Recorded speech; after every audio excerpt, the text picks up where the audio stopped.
Eto, ginawa kong dekorasyon pang Christmas, palay, na kinuha ko sa HM para dekorasyon ngayong Christmas. Yan ngayon ang pinaglilibangan ko na marami na rin akong nagawa na pampasko na puro nayari sa sa mga scrap lang ang ginawa ko. Ito, matagal na ito. Matagal ko nang ginawa ito. More than 20 years. This bilog. Oh, this one, ito, uupo muna.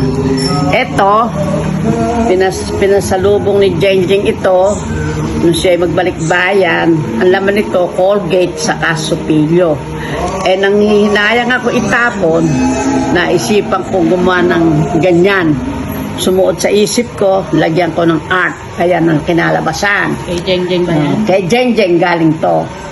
Ito ang pangalawa kong ginawa na hindi ko pa iniisip yung Pasko. Pero nung makita ko itong basag na ito, basag ito. Ayan. Ngayon naisipan kong ganyan, ginawa kong production na para sa Pampasko. Kaya happy ako sa mga naging libangan ko ngayong Pasko. Naubos ang aking oras, naging masaya naman ako dahil dito sa mga product kong ginawa. Ito ang isa pa na ito, puro palay ang nasa loob, saka may pera riyan, mga halos lahat ng klaseng pera galing sa iba't ibang bansa, meron dyan. Hinuli ko yung paru-paro doon sa labas. Tapos, wala siyang tukod. Ginawaan ko ng tukod na panghininga. Ayan ang naging kayaraan. Ayan, palay. Saka may mga bilog-bilog akong nilagay. Ito pa ang isa. Ito ang pinag-anuhan ko talaga, pinagkukulang ko ng panahon at isip na ginamit ko kung paano ko mapagaganda itong garapon. Garapon naman to. Ito ngayon, ito naman ito ngayon, ang isang pinakamagandang nagawa ko na medyo mahirap. Matagal dahil ito, galon ng tubig na nilagyan ko niya ng mga samot-samot na pampaganda para maging masaya ang tingnan. At yung mga pera kong matagal na panahon na inipon na mga pera natin sa sari-saring klase na may maliliit na singkurya, may G's, yun ngayon ang pinagsama-sama ko. Sumunod na ito ngayon, itong aking malaking ginawa para Santa Claus. Ito, Pampasko talaga ito. Ang ikinarga ko rito, puro bato na pinulot-pulot ko lang, tapos nilinis ni Mikey para pumuti at gumanda. Itong mga dekorasyon na ito, ginupit-gupit ko na pinakabalon na binirigalo sa akin ni Iggy ng birthday ko, nang hinayang ako, kaya itong makikislap na ito, ang nakasulat dyan, 84. Ginupit-gupit ko para naging ganyan na silbi. Ayan binigyan ko ng Santa Claus. Ayan, nilagyan ko mga ribon-ribon na pinanghihinayangan ko itapon. May palay din sa loob. Yan, din mo ilagay yan. Din mo na ilagay yan. Ito ngayon, tsaka nagpabili ako ng Santa Claus. Ito pa ang isang product ng nanay niyo, mga anak. Mga anak ko, sa inyo ko ipapaparangalan tong pinaghirapan ng nanay niyo na talagang pinag-aralan ko, pinag-isipan ko kung paano kong magagawa ito na sa pamamaraan ng abilidad at pagsusumikap ng nanay nyo, nagawa ko ito.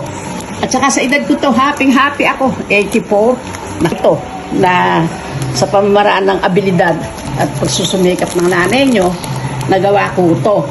At saka sa edad ko to, happy ako, 84, nakagawa ng mga ganito. Yung mga palapalawit na yun, may mga blue, may dilaw, nakasulat sa kanya, ginupit ko. Dahil nang hinayang ko itapon yung mga binigay sa akin ni EJ ng birthday ko, yan na resulta. Yung mga pula-pula na yan, puro binigay ni EJ ng birthday ko yan, ginupit-gupit ko.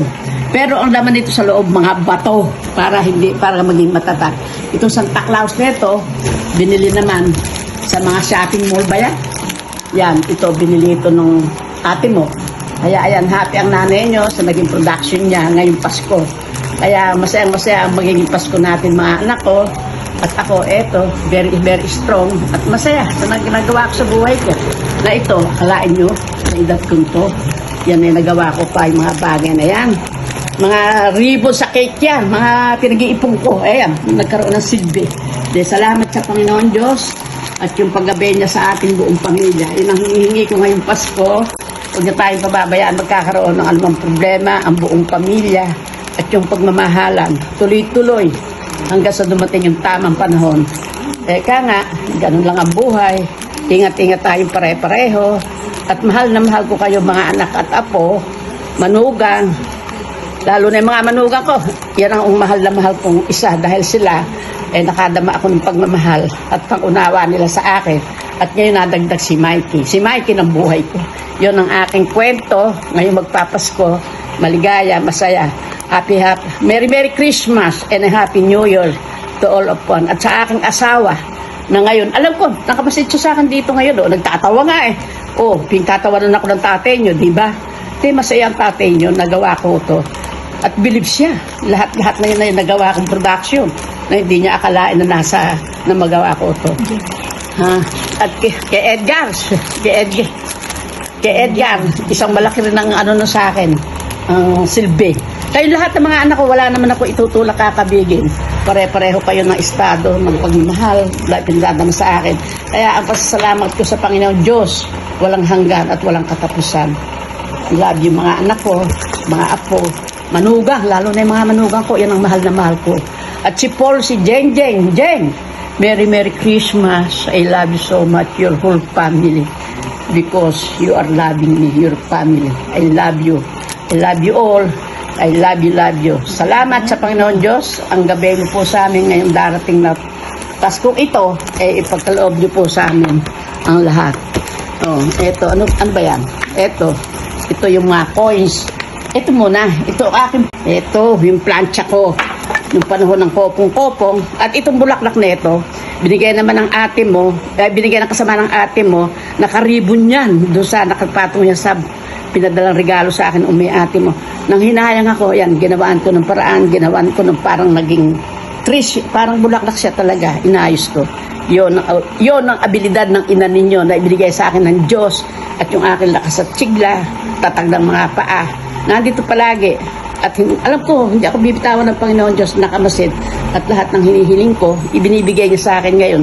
At yung isang hinihiling ko ngayon na very special na magawa ko sa buhay ko, ipagkakaloob sa akin yun, sure, na si Mikey maganapang maabantayan ko sa kanyang pag-aaral masaportahan at makatapos. I love you all very much. At kay EJ at kay Lester, thank you so much mga apo. Kay Jeyo, lalo na sa apo ko na yan, salamat. Kay Jelo, I love you so much. God bless to all of atin, sa ating buong pamilya. Salamat sa Diyos. Amen. Hoy, Bea, muntik na kitang makalimutan yung pangako mo sa akin na pupuntahin mo ako, ha? Yung ticket ko, hinihintay ko na. Sige, I love you. Nathan, muntik na rin kitang hindi maalala. Nathan, I love you. Yung mga apo ko kay Gara, kay Clyde, I love you, Clyde. Miss na kita so much. Mahal na mahal kita, Clyde. I love you.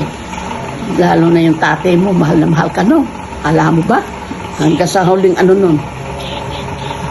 Hindi ko naintindihan na tama na. Jaden and Jacob, how are you now?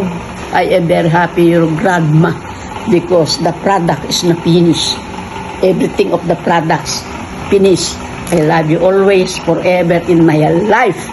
Kayo ang buhay ko. Kayo ang lahat-lahat. Kayo ang hininga ko. Salamat sa Panginoon Diyos. Amen!